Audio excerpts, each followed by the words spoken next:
igual que ustedes, formado en la Universidad Católica Santa María, en la tercera promoción y también en posgrado en la Residencia de Cirugía General. Me toca, por indicación del coordinador del curso, el doctor Tamayo, llevar la charla teórica de la patología quirúrgica del intestino delgado.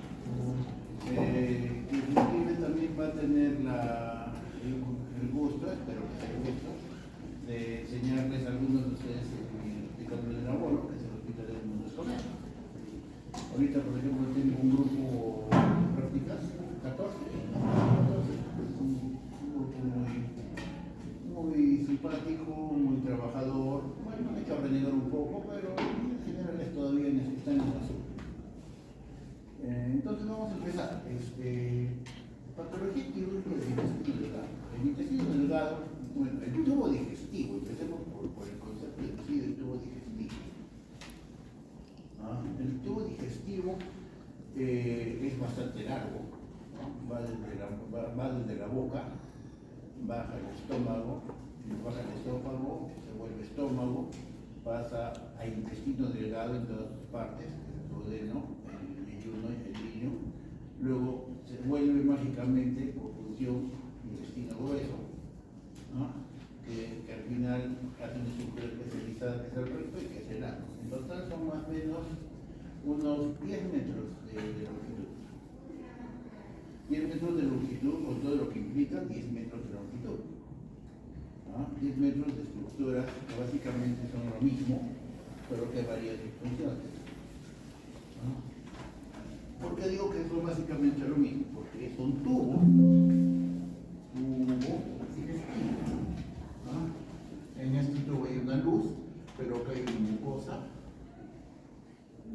Hay una submucosa, hay una capa muscular, hay tejido conectivo y hay una serosa.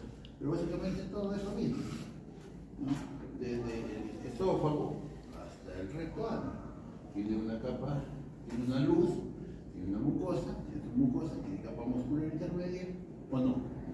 Entonces, partiendo de ahí, tiene muchas características similares y muchas funciones parecidas. Pero nos vamos a abocar estrictamente a lo que es el intestino delgado. ¿Y qué es el intestino delgado? Va de lo que va desde el píloro, de la salida del estómago hasta el cielo. La charla ya ha sido entregada a su delegado, así que no, más que tomar nota, traten de seguirme la charla. ¿Ya? Va desde el estómago, el píloro hasta el cielo. Y como tal, ya tiene algunas diferenciaciones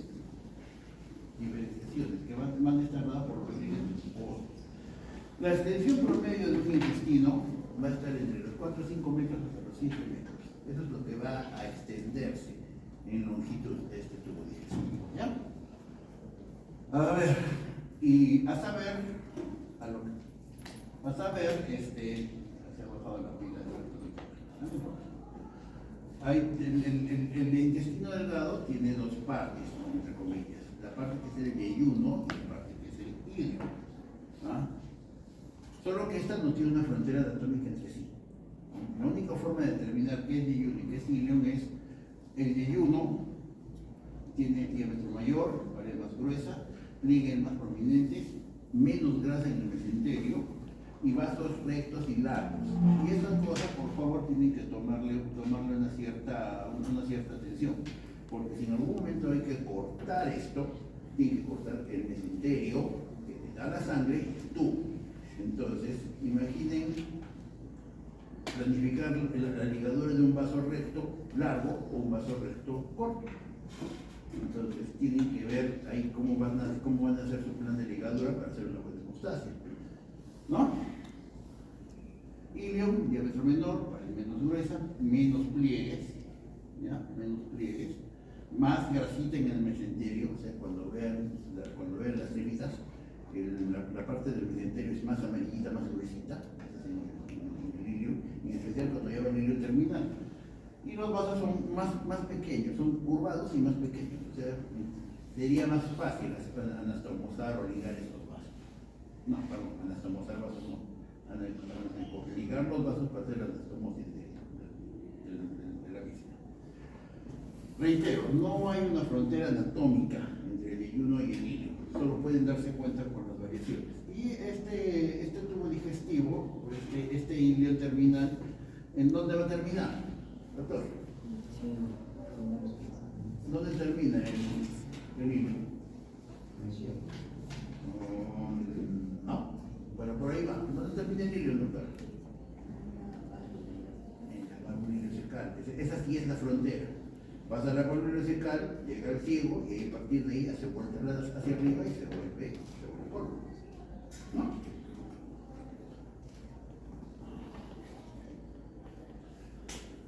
Toda víscera necesita irrigación. ¿Y cuál es la irrigación del tubo del intestino en sí?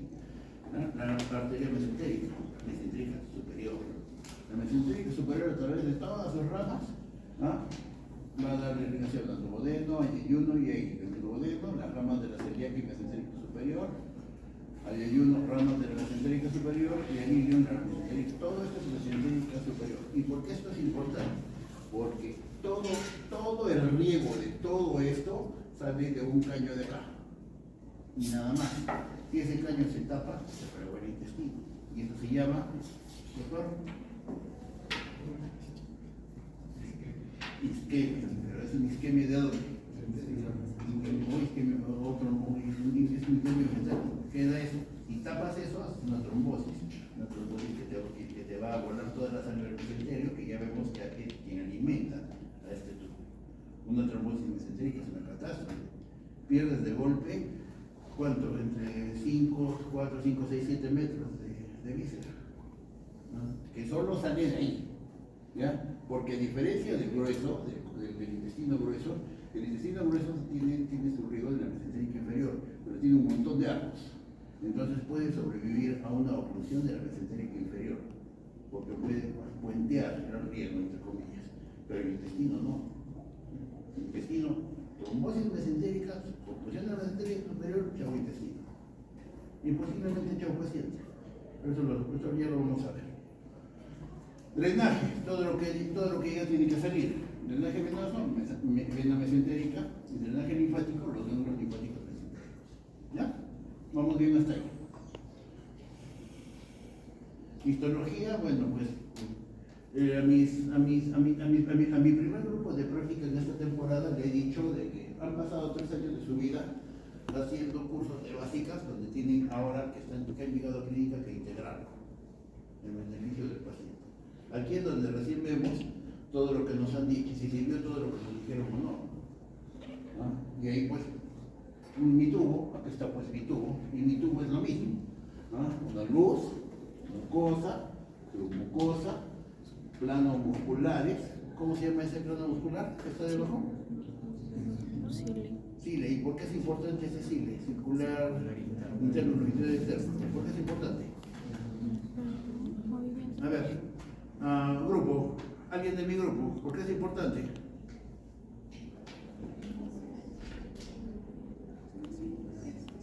Nada. ¿Por qué es importante el cile? ¿Cuál es la función principal de esta capa muscular?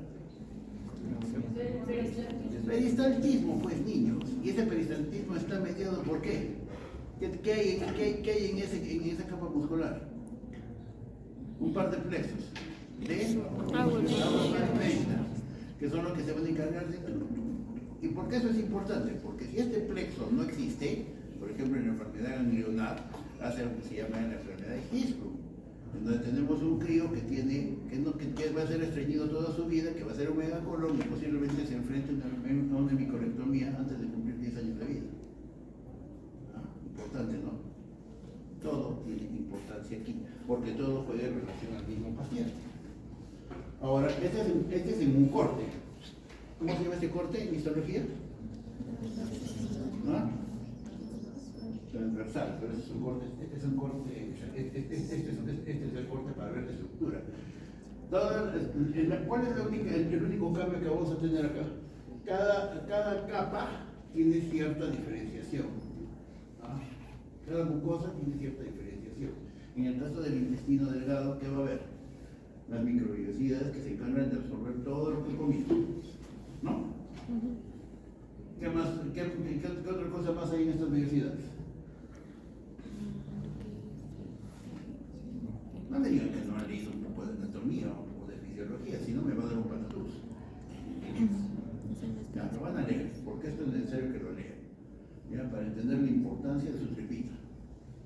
7 metros funcionales de tripa. Fisiología, bueno, pues ya sabemos cómo funciona el intestino delgado. Tiene función de motilidad, de digestión, de absorción y de secreción. ¿Ya? Específicamente se va a encargar la digestión y absorción de carbohidratos, proteínas, grasas, vitaminas y minerales. La absorción de líquidos no la hace el intestino delgado, por si acaso. ¿Quién la va a hacer, doctor? El intestino grueso es el que se le encarga de reabsorber todo el agua. Este reabsorbe nutrientes, el grueso reabsorbe líquidos. ¿Ya? Entonces aquí va la importancia de eso. Si solo absorbe nutrientes, ¿ah? Cualquier problema que haya en la funcionalidad de esto, ¿ah? Va a dar una mala absorción. Y una mala absorción significa que todo lo que comieron no sirve de nada. Igual está en estado de nutrición o de metabolismo. Bueno, la patología quirúrgica abarca un montón de condiciones que van a tener que ser. Bueno, le vamos a dar un ojo de pájaro porque cada punto de esto es tributario de una clase por sí sola. Entonces, en 50 minutos o menos, tengo que intentar resumir obstrucciones, perforaciones, hemorragias, enteritis o enfermedad de Crohn, tumores u otras afecciones que puedan poner en peligro la integridad del tubo digestivo. ¿Ya? Empezamos por el más común, la obstrucción intestinal.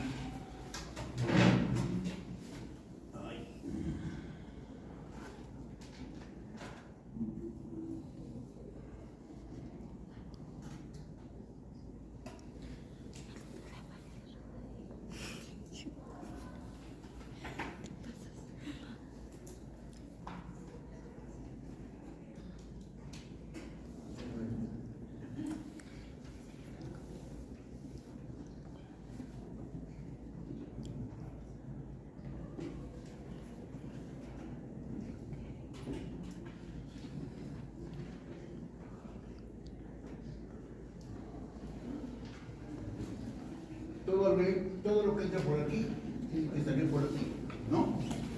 ¿Eso cómo se le llama? ¿Cómo se le llama esa función? Tránsito. Digestión es lo que vas a hacer para absorber tus cosas, las alimentado. ¿Ya? Pero esto, todo lo que entra tiene que salir. Si no entra, a ver, pongamos, ¿cuántos son ustedes ahorita en clase? Ya, ahorita somos 30, conmigo 31. Debemos pasar por esa escalera muestra que está ahí y alguien se le ocurrió pues dormir la siesta en la grada. ¿Qué hacemos? ¿Le pasamos por encima o esperamos a que se despierte? ¿Ah?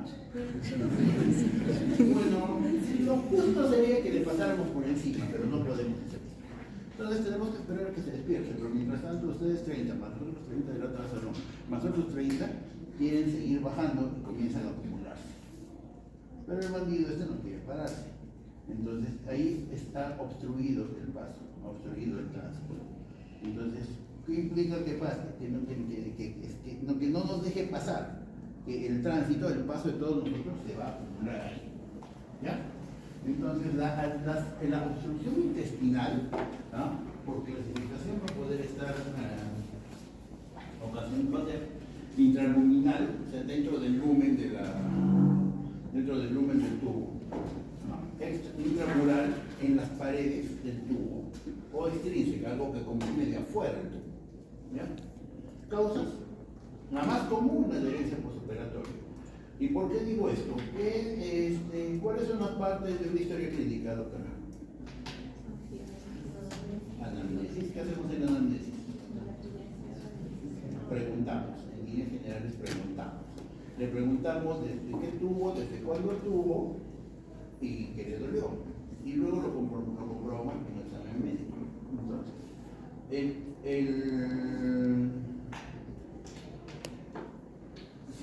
si preguntando al paciente con sospecha de obstrucción, resulta que fue operado de 2 laparotomías exploratorias el año anterior por un accidente de tránsito, ¿qué puede pasar o qué creen que pueda pasar? Posibilidad de adherencia. Entonces hay que preguntar. Siempre hay que preguntar. ¿Ya? Ahora, ¿qué causa esto? ¿Qué causa que el bandido se haya quedado durmiendo en la escalera y no nos deje pasar? Primero, acumulación. Como buen tubo, El tubo tiene un contenido. ¿Y este contenido qué es? ¿Ah? Es líquido, también es gas. ¿Y por qué va a haber gas ahí? Doctorita de lentes, por favor, ¿por qué hay gas en el tubo digestivo? Pues esto es dinámico, no se puede demorar. Si no sabes qué pasa y le pregunto a la vecina de lado, ¿por qué hay gas en el tubo digestivo? Fermentaciones, 1, 2, ¿qué más? ¿Fermentación de qué a todo eso? Doctor. Ya, puede ser bacterias, que recuerden que nuestra microbiota nos mantiene en buena forma de un montón de problemas médicos. Fermentaciones, ¿qué más? ¿Qué más? No sabes, pasa, ¿qué más? Next, ¿qué más? Bueno, como ninguno habla, y el único que habla soy yo, entonces yo estoy tragando aire. Y ese aire en algún momento tiene que salir por algún lado, ¿no? O lo eructo o lo boto. Y no hay puntos médicos. ¿Qué más? Aumento de la actividad intestinal. Como todo está cascado en este lado, por el bandido que se quedó dormido, todos están empujando, entonces aumenta la actividad intestinal. Y al aumentar la actividad intestinal, ¿qué va a ocurrir? Hay expansión. ¿Ah? ¿Y por qué hay expansión?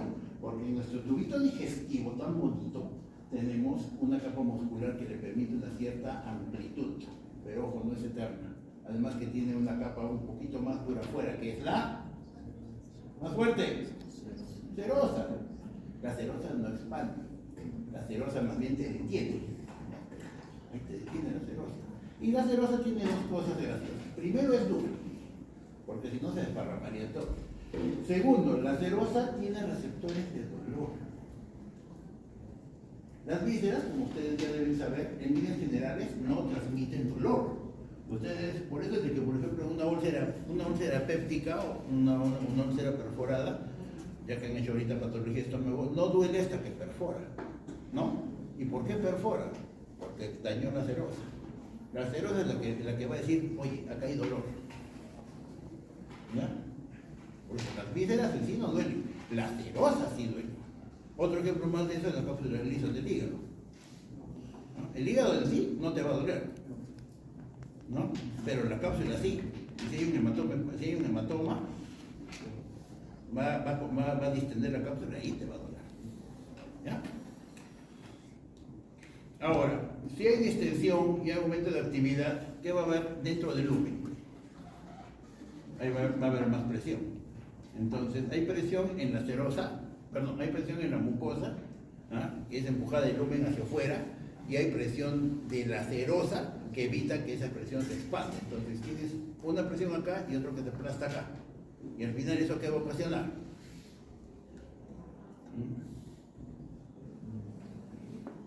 ¿Qué puede ocasionar? ¿Qué creen que puede ocasionar? Estoy acá apretándolo a él y ella lo está apretando a él, así, como sándwich. ¿Qué va a pasar con él? Va a sufrir pues presión. Los cambios de la presión intraluminal, ¿qué van a hacer? Van a hacer cambios primero de microcirculación y luego de circulación mayor. Ya va a haber isquemia de sus mucosas y a partir de ahí comienza el desastre. ¿Ya? Por lo tanto, va a haber ya reducción de la motilidad. Recuerden que las bacterias pueden ser saprofitas y muy bonitas, pero si comienza a haber la cantidad o el medio suficiente para que se repliquen, se van a replicar. Y a todo vapor. Entonces va a haber desarrollo de microorganismos. Se va a deteriorar primero la función microvascular, los capilares. Luego vamos a llegar a la isquemia. ¿Y qué ocurre si una víscera pierde su riego? Y una vez que hubo necrosis, ¡ay, pobre paciente! ¿Vamos bien hasta ahí? ¿Me están siguiendo? Muy bien. Datos clínicos. Náuseas, dolor, vómitos. No elimina gases, no elimina heces. Esa es la primera pregunta que le hacen a alguien que está con dolor y balonamiento. Señor, señora, ¿desde cuándo no bota pedos? ¿Desde cuándo no elimina flatos? Tal vez no le entiendan flatos, hablen en cristiano, no hablen en difícil. Señor, ¿vota de posiciones? Señor, ¿vota gases, no hace peritos? No, desde ayer no voto nada y está todo abandonado. Entonces, ¿qué hay que hacer? Placa. La placa de rayos X es el diagnóstico de imagen más sensible, bueno, para nosotros, para nuestro medio, ¿no? Porque el siguiente sería la tema abdominal. ¿Ya? Pero hay que saber leer la placa. Y eso se lo voy a dejar de tarea a todos ustedes, porque es una... ¿Hacen en esta malla un curso de radiología básica? ¿O en cada rotación les enseñan a leer las placas? ¿Qué dice la malla? No sé, hace tiempo me he partido con la malla. En la malla de mi época llevábamos un curso de radiología. ¿Ahí? Sí, imaginología. ¿Ah? Entonces, ahí, han tenido que llevar radio antes de llevar los cursos de clínica, pues es lógico. ¿No? Se le ocurre hacer eso. Importante, examen clínico, examen clínico cuidadoso, escuchar ruidos hidroaéreos, hacer una buena palpación, ver el grupo etario del paciente potencialmente obstruido. ¿Ah? Y como ya hemos visto que hay diferencia de presiones, intentar hacer algo para que esta presión baje. ¿Y cómo voy a poder bajar una presión? A ver. Alternativas de solución. ¿Cómo descomprimo? Eliminar gases. Le meto una agujita. Sería lo ideal, pero es en las vacas, creo. Los humanos no funcionan. ¿Qué es una zona nasogástrica, doctora? ¿Tiene una idea de qué es una zona nasogástrica? ¿Alguien ha visto una zona nasogástrica? ¿O puesta o ayudado a ponerla? Sí. ¿Ni idea? Ya estoy hablando en serio. Digan, no pues, para puentear eso y explicarlo. ¿Alguien sabe qué es una zona? ¿Ha visto una zona nasogástrica puesta? Sí. Pues en serio, digan no y lo explico, pero no voy a estar adivinando si lo saben o no. Es un tubo que tiene que ir desde tu nariz, naso, pasando por la parte de la boca hasta llegar al estómago. Y eso debe estar conectado a un sistema de drenaje para que todo el gas de acá tenga un tubo de salida. Recuerden que por la ley de Boyle, el gas siempre va a tratar de buscar salida. ¿Y cuál es la salida del gas? Hacia arriba. A leer zona nasogástrica, ¿ya? Desde el momento que les quitaron instrucción médica básica, ¿qué daño le hicieron a la facultad?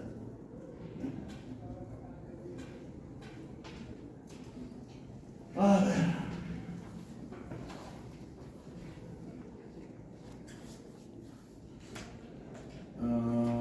No me salió bien esa captura, lamentablemente, pero la sospecha, si sospechan de ¿cómo sospechar de una obstrucción intestinal? Primero, anamnesis, examen físico de placa y algunos exámenes, ¿no? Hemograma, que puede estar alterado, exámenes bioquímicos que también pueden estar alterados, pero básicamente es su manito, su examen y su placa. Luego, ver si es que la cosa es funcional o no es funcional. Si es un hilo funcional, puede ser, por ejemplo, por una falla de potasio. ¿Qué es el potasio? Contracción muscular. No hay potasio, una contracción muscular, técnicas. ¿No? Primero hay que descartar las primeras patologías, la hernia, cualquier tipo de hernia. ¿Por qué? ¿Por qué hay que descartar hernia, doctor? ¿Qué implica una hernia abdominal? Curso 1, no me vengan con cosas. ¿Saben qué es una hernia? ¿Ah? ¿Y qué hay en el contenido? Una víscera. Puede haber un gas intestinal. Si hay un gas intestinal o hay un epidemio que sale el tránsito, entonces puede haber un riesgo de... ¿Ya? ¿Qué más? Descartamos hernia, no tiene hernia.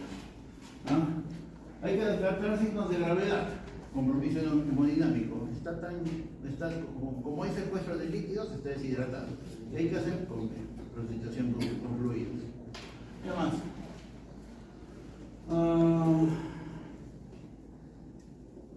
Tienen que descartar signos radiológicos que pueden indicar diagnosticar una isquemia profunda, una perforación. Si hay perforación del intestino, ¿qué va a pasar con el gas del intestino? ¿A dónde va a ir? Entonces hay que tomar una placa de...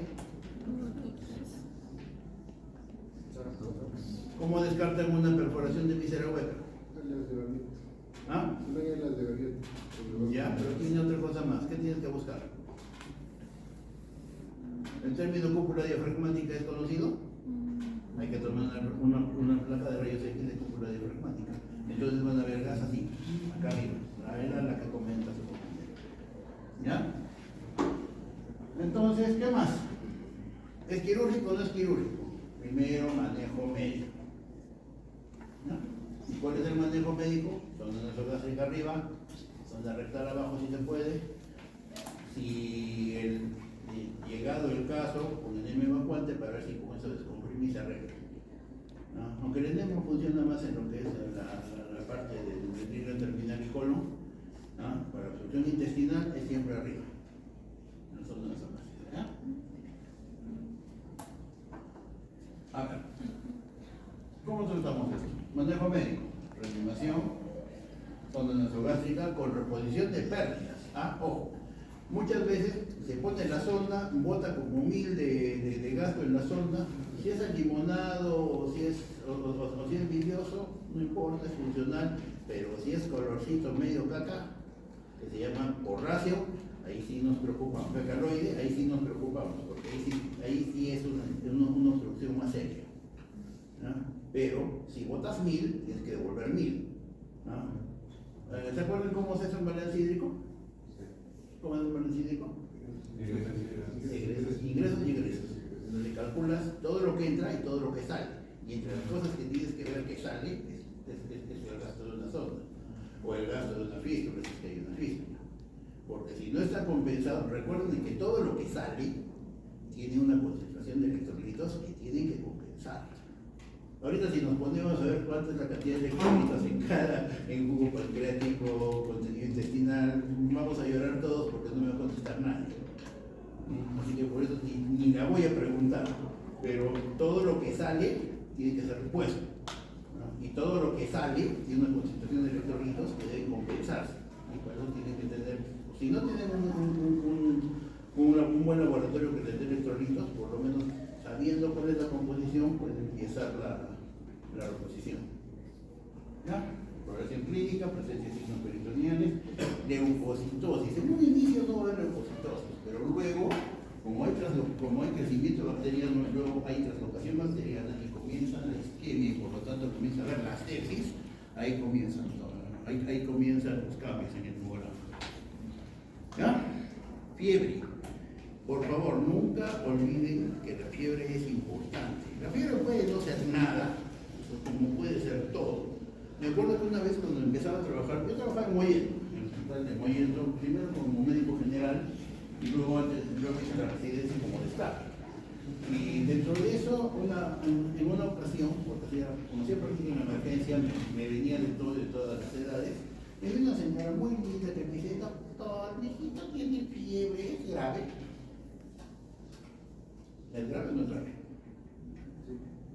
Porque la fiebre puede ser desde un catarro común hasta una leucemia. Entonces, y las edades de vida, ¿no? Y me gustaría que esto lo notaran para que se quede en su cabezota.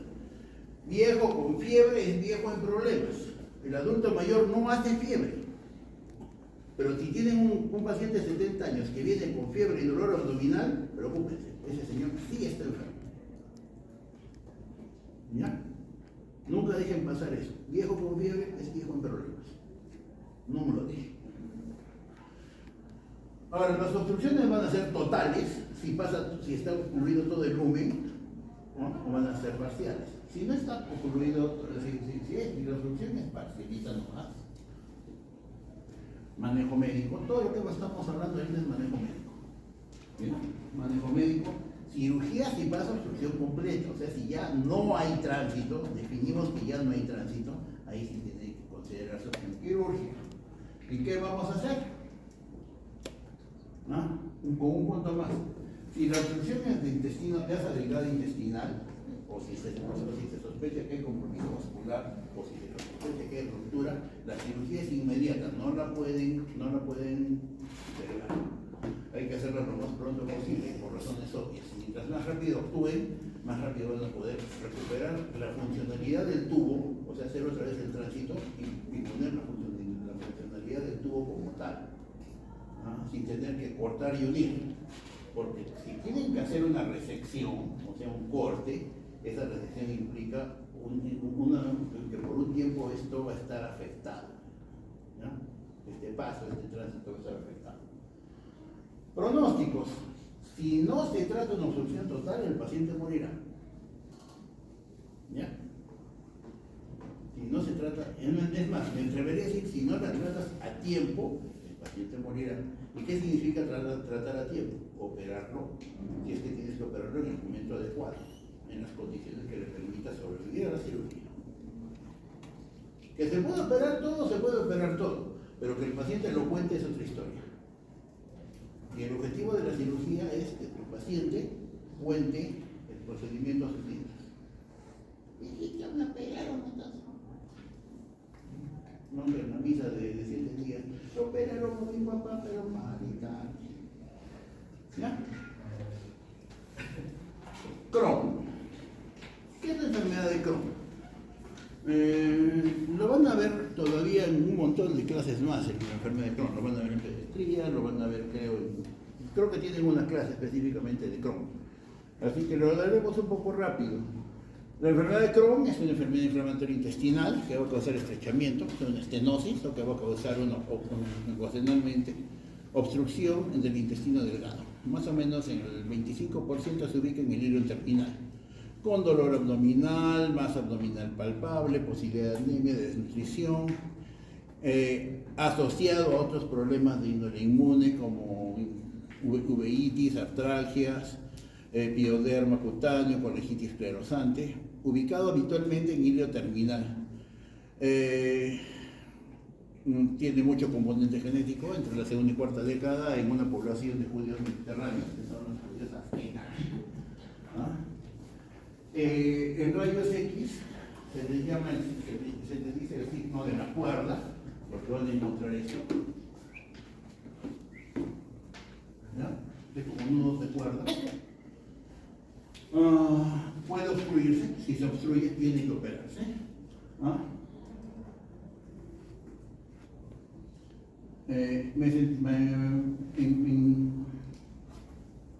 En endoscopía, bueno, en una endoscopía, ustedes saben declarar, ustedes viven en una época maravillosa de todos los avances tecnológicos del mundo. Tanto la endoscopía alta, la endoscopía baja, la cápsula que tragas y que te envía imágenes en tiempo real de todo el tubo digestivo. Entonces van a encontrar posiciones empedradas, salteadas y posibilidades de fístulas en donde estén las empedradas. ¿Y qué es una fístula? Una fuga. Y que esa fuga queda fuga de contenido y fuga de contenido, infección de cavidad, infección de todo el lado. ¿No? En términos de anatomía patológica, un mesenterio cruzado, con crecimiento graso de la grasa mesentérica en micro, o sea, en los portes, ulceración de mucosa, inflamación transmural, presencia de granulomas no caseificantes en pared intestinal y linfáticos. ¿Por qué eso es importante? Porque este mismo daño lo va a hacer una TB enteroperitoneal. Pero la tuberculosis te da lesiones caseificantes, ¿no? ¿Se acuerdan de TB, infecciosas y de patología? ¿No? De la necrosis gaseosa. ¿Ya? Entonces, el diferencial de una Crohn, ¿no? Es siempre la presencia de una TB enteroperitoneal. ¿Tiene sentido? Entonces, por eso es importante saber que son granulomas no caseificantes. ¿Ya? Entonces, ¿cuál es el diferencial? Colitis ulcerativa, linfoma, enteritis bacteriana, tuberculosis, salmonella y yersinia. ¿Y qué es la yersinia? ¿Qué era la yersinia? La peste bubónica. ¿Y qué era la peste bubónica? ¿Por qué le llamamos así? Bubones. ¿No? O sea, ganglios infartados. Y si hay acá, ¿por qué no hay acá? Recuerden que la peste casi extermina, no casi extermina, pero sí le dio un buen susto a la humanidad, más o menos entre 1200 y 1500, la peste negra. ¿No? También es bueno saber, recordar un poco de dónde venimos. La época heroica de la medicina. Pónganse, ahorita tienen todo, tienen imágenes, tienen antibióticos, tienen demás. Pero ahora imagínense ser médicos en 1500 o 1700. Empecemos por 1200, el inicio de la peste negra. No saben nada, no tienen nada. Van a ver cómo la gente a la que tratan de ayudar se muere. Regresemos, vamos un poco más adelante. 1700, Ambroise Paré. Ambroise Paré, el primer cirujano, ¿no? Inventa, crea entre otras cosas, sí crea nuestro arte, el arte de la cirugía. Porque antiguamente si alguien recibía un tiro de arcabuz, le metían aceite caliente a la herida. O le quemaban con hierro caliente la herida para que no sangrara y se infectara. Obviamente eso no funcionaba y el paciente terminaba fregado el resto de sus días. Pero parece, le ocurre, un día en media batalla se queda sin aceite para meterle las heridas. Así que usa lo que tiene, aceites, con esencias y venda las heridas. Y deja de cauterizar, las hemorragias, comienza a ligar los vasos. Y los pacientes se recuperan. Y no solo se recuperan, regresan al campo de batalla. Y esto yo lo saqué cuando hice mi tesis. Paré puso esta frase en uno de sus libros. Yo los curé, Dios los sanó. No sé si serán creyentes. Una vez me he agarrado a una discusión teológica con unos compañeros. Pero sepan que en nuestro trabajo médico, si no tienen la noción de que hay alguien arriba, no tienen nada. Llámenlo como quieran. Pero hay una fuerza superior que nos lleva y hay una fuerza superior a la que le tenemos que rendir cuentas. Digamos, tumores del intestino delgado. También este es para hablar un semestre de tumores. ¿Ya? Hay tumores benignos y tumores malignos. ¿No? ¿Cómo era esto? No se cumple siempre, pero un adenoma es un benigno y un adenocarcinoma es un maligno, habitualmente.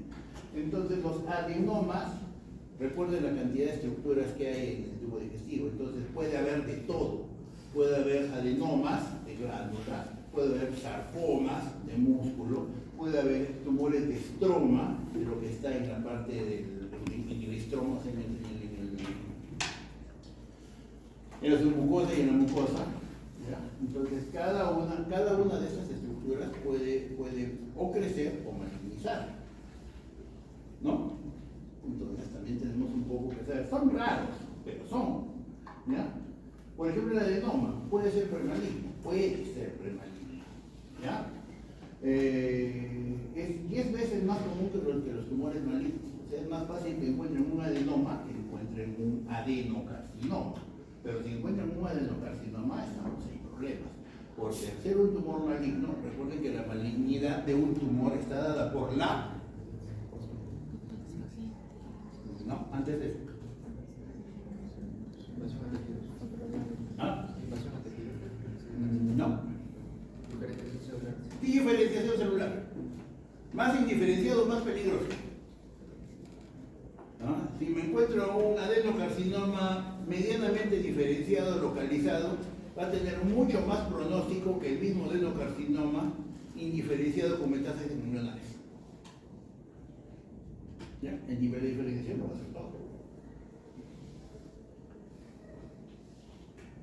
Por lo tanto, tenemos adenomas, donde tenemos los tumores de estroma gastrointestinal, los TEGI, que van a estar en el mesénquima del intestino. Vamos a tener leiomiomas. ¿De dónde sale un leiomioma? Músculo liso. ¿Ah? ¿Qué más vamos a tener? Vamos a tener los adenocarcinomas, que es un 45% de los tumores malignos. que pueden dar hemorragia, diarrea, signos de perforación o obstrucción, con un diagnóstico normalmente tardío, ¿ya? Y habitualmente por imágenes. Cuando se dan cuenta, cuando creció tanto que por gusto lo vas a sacar, bueno, tienes que sacarlo para darle calidad de vida. Y por ahí está la famosa pancreatoduodenectomía, o que ustedes lo van a encontrar como la operación de Whipple. La operación de Whipple es la operación de la cirugía abdominal. Hay cirujanos que se jubilan sin haber hecho un Whipple en su vida. Yo creo que voy a ser uno de ellos. El Whipple lo hacen habitualmente los cirujanos oncólogos, cuando encuentran un carcinoma en duodeno o cuando encuentran un carcinoma en cabeza de páncreas, que si regresan a la anatomía, a una de las láminas que presenté de inicio, son zonas de encrucijada. ¿Y qué es una zona de encrucijada? Una zona donde están todos juntos. Entonces, donde ocurre algo, les va a afectar a todos. Ya, supongo que cuando hagan la clase de páncreas, alguien va a hablar de esto. ¿Qué hay que hacer? La pancreatodectomía, vaciamiento ganglionar. Recuerden que los tumores pueden existir, los tumores malignos se van a metastizar o se van a difundir o diseminar en tres formas. ¿Cuáles son? Doctor. No sabe ni no sé y fastidio otro. Ya, esas metástasis, ¿cómo se van a desarrollar? De tres formas. Primera, ganglionar. Segunda, hematócrita. Dos, tercera. ¿Tiene natural, doctor? ¿Tiene gripe y estornuda? ¿Te va a dar gripe?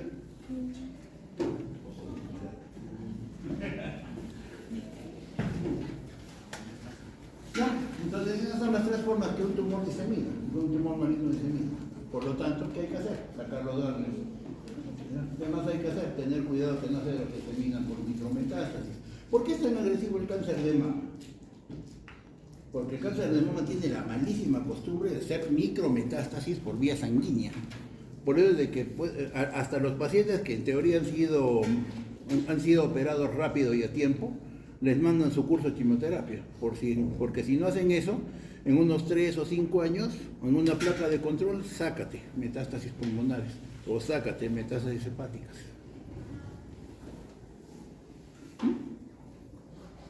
¿Ya ven? Entonces, para eso entran los conceptos de básicas, de ciencias básicas. Han hecho integración el año pasado, ¿no? También para eso sirve integración, para que integren todo lo que saben en un concepto de ayuda al paciente. Los tumores carcinoides, o otro más. Los carcinoides, cada vez más estudiados, ¿no?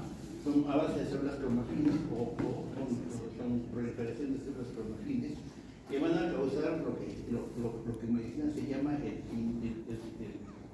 síndrome carcinoide. Y un síndrome carcinoide implica que ya ese tumor carcinoide ya se diseminado, porque para que haya suficiente producción de serotoninas y derivados es porque ya pues hay una masa que lo produce, y eso ya es una metástasis. Resección tumoral y metástasis, y siempre cuidados paliativos para darle calidad de vida a su paciente. ¿No? El linfoma del intestino delgado, si hay placas, recuerden que hay estructuras ganglionares en todo el tubo digestivo, ¿no? ¿Dónde quedan las placas de Peyer, por ejemplo? ¿Nada? Vamos. Investiga la mucosa. Mucosa del intestino delgado. ¿Y por qué es importante eso? Es importante eso. ¿Qué pasa en la salmonela? ¿Qué pasa en la salmonela? A ver, amigo que está recordando, del fondo, ¿qué pasa con la salmonela y las placas de Peyer? Nada, muy tarde. De 1880 más o menos, los brotes de salmonela que había. ¿Cuánto tiempo creen que ustedes vivió un paciente con salmonelosis en esa época? En la época pre-antibiótica, antes de que alguien inventara el clorofenicol. Un poco más. Se le denominaba las fiebres intestinales, y el paciente tenía que estar 40 días en su camita Y si sobrevivía, 40 días, sobrevivía pues. Sobrevivía. Entonces, regresando a las placas y la salmonela coloniza las placas, las úlceras, y puede perforarse. Si perfora, se murió, pobre paciente. Si no se perfora o se controla, el paciente vivirá. Tendremos que esperar unos 70, 80 años para que a alguien se le ocurra inventar las primeras uvas o pruebas que permita que el paciente sobreviva. Entonces, ha sido bien brava nuestra carrera hace unos años, ¿no? Ahorita no es tan brava, pero imagínense, pues, ahora tienen armas para pelear, pero hemos tenido un recuerdo de cómo ha sido esto en el COVID. Porque en el COVID no se tenía la más, perdón la expresión, no se tenía la más puta idea de qué cosa iba a llegar al paciente. Se intentó todo y por eso hubo otra cantidad de tratamientos de gaseosas, de ivermectina, la cloroquina, la plasmaféresis, o sea, la aplicación de plasmaféresis, de plasma de convalecientes. ¿Qué no se inventó? Entonces, el COVID fue una cachetada a nuestra deficiencia como humanos. ¿Y cuánto nos falta todavía por aprender y saber? Entonces, todos tendremos nuestro COVID en algún momento. Nuestro COVID es decir, nuestro reto. No sabremos qué hacer con ese paciente. Pero eso no quita de que siempre estén leyendo, practicando y experimentando. Lectura es la clave, chicos. Si no les gusta leer, se equivocaron de carrera. Hagan otra cosa. Entonces, pasemos ya del leiobiosarcoma, que es el sarcoma más frecuente, ¿no? Que es un poco difícil de diferenciar macroscópicamente que es de leiomiomia y que tiene que hacerse la resección. Perforación intestinal. Como buen tubo puede perforarse, se va a perforar de dentro a afuera. ¿Ya? ¿Y por qué se va a perforar? Enfermedad inflamatoria, trauma o una úlcera. ¿Ya? Es una emergencia. Y no solo va a perforarse por esto, hay otra causa más de perforación intestinal, la causa humana, la causa nuestra. ¿Ya? En algún momento yo tuve cuando estaba empezando a operar, me llevé una vejiga operada. Estaba operando un apéndice abierto y me llevé la vejiga. En realidad me equivoqué, dije, esta es peritonitis, lo abrí, y era vejiga, no lo había hecho orinar al paciente y perforé vejiga. O sea, me sentí un gusano. Tuve que llamar, felizmente el urólogo estaba en la sala de al lado donde trabajaba, vino el urólogo, hizo rafia de la vejiga, le puso su sonda, le dio las indicaciones al paciente y bueno, o sea, se solucionó la complicación. Pero durante una semana yo pues me sentí el último gusano de este planeta. Era un chico de 14 años que va a estar con sonda durante una semana y como le explico ahora a la madre que entró por un apéndice y ahora está con una sonda. Y aquí va la gracia, y esto para todos nosotros, para nuestro futuro. Todos podemos fallar. Es más, todos vamos a fallar alguna vez. ¿Ya? Pero el truco, el key de este asunto está ahí. Si fallamos, encontrar nuestra falla, nuestra computación y remediarla a tiempo. ¿No? De repente me corté la vejiga, jiji, jaja, y tal vez le pongo un par de puntos para que pase, pero 5 días después, ecografía, orina en cavidad. ¿De dónde salió eso? Y de repente se contamina, y de repente, se infecta todo. Y el chiquito que podía haber estado 5 días o 7 días con sonda vesical e irse a su casa, se queda un mes en cuidados quirúrgicos. Todo porque el perpetrador no dijo nada ni trató de solucionarlo. Entonces, yo estaba tan deprimido, yo me carteaba con un profesor, un médico viejo, amigo de mis padres, de mi madre. Y este me dijo algo que les voy a transmitir a ustedes. Cirujano que no tiene complicaciones es cirujano de la ¿ya? No sé si alguno de ustedes terminará en cirugía dentro de unos años, pero cirujano que no quiere complicaciones, mejor que no pegue, que se vuelva clínico. todos vamos a fallar, todos vamos a equivocarnos en un diagnóstico. Simplemente aquí en este asunto está en que si fallamos, lo arreglamos rápido y a tiempo. Y nunca tengan miedo de decir no sé, por favor. No les quita nada, no les quita absolutamente nada, más bien les da un punto a favor personal. Reconocer que no saben. ¿Por qué tienen que saberlo todo? Pero eso sí, si alguien me dice alguna vez no sé, al día siguiente lo lee y porque le voy a preguntar al día siguiente. Todos los que vayan a rotar conmigo están prevenidos. Todos tienen derecho a usar un tablet o usar un teléfono para consultar si hago alguna pregunta y no saben la respuesta. Pero la respuesta tiene que ser inmediata. Nadie tiene todas las respuestas, yo menos.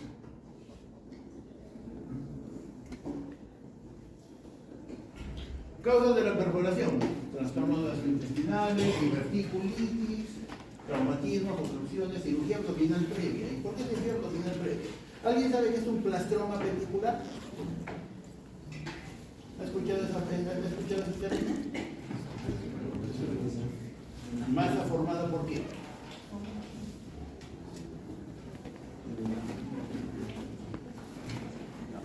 ¿Qué es? ¿Estoy muy lento en esto?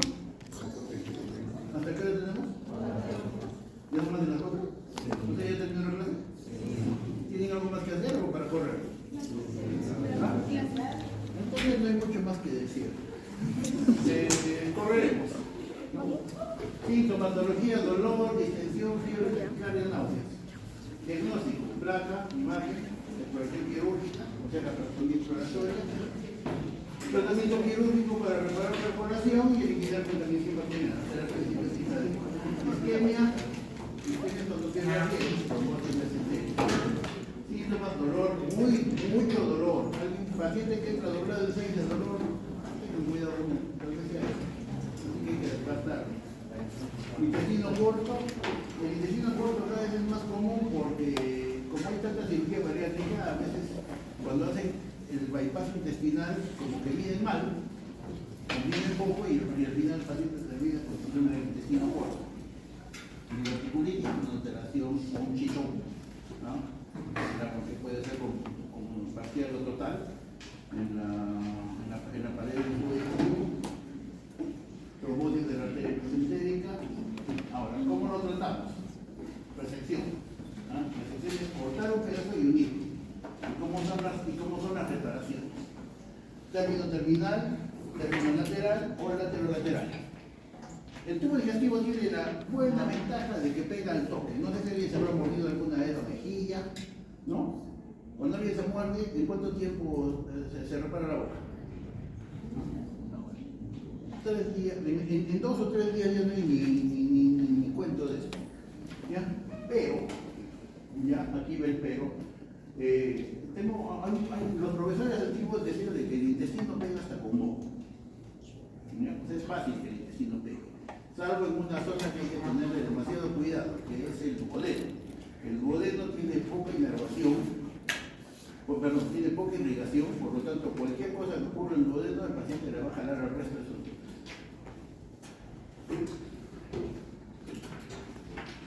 Ahora se anastomosa y se puede anastomosar a mano, o ahora se utilizan recursos específicos que tenemos estructura mecánica, que es como una grapa que tiene 3 líneas de sutura. Ileostomía es un hueco, una abertura que vas a hacer en tu tubito digestivo si es que tienes que proteger una cirugía intestinal.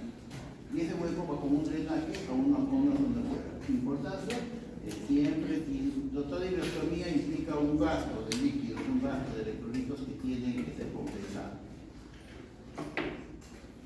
Ahora, el bypass intestinal es la moda actual. ¿Por qué? Se hace manga gástrica y se sube un gas en general para los procesos, que son los procedimientos, el proceso restrictivo de la pérdida de peso. Entonces, desvía el flujo del intestino, desfuncionaliza el intestino. Pero hay que tener cuidado porque si no vas a terminar como el síndrome del intestino corto. Ahora, para terminar, si ves o escuchas obstrucción de intestino delgado con antecedente de cirugía previa, son adherencias, no me adherencias. Obstrucción de intestino delgado con hernia, hay que operar.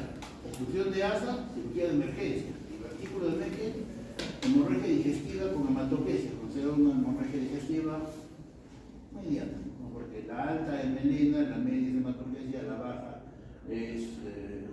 ¿Cómo se llama, señor? ¿Cómo es? No me dio la idea.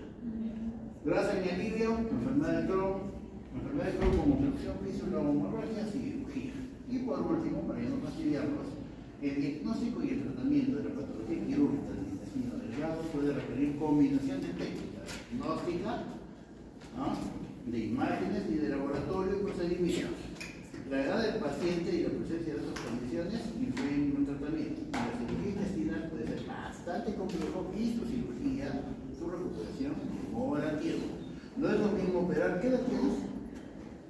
¿Sí? No es lo mismo operar no te preocupes, no es lo mismo operar a Brian con 21 años y toda su reserva biológica, ¿no?, que operar al abuelo de Brian, que puede tener unos 80 años y tener, por sus enfermedades previas, un grado de desinfección, ¿no? Entonces, ¿quién va a sobrevivir a una resección intestinal mejor? Él, el abuelo tal vez no. El abuelo habrá que prepararle la cirugía, habrá que nutrirlo, habrá que hidratarlo, habrá que prepararlo para que salga de esto, ¿no? Solo que muchas veces la patología intestinal la tienen los viejos, no la tienen los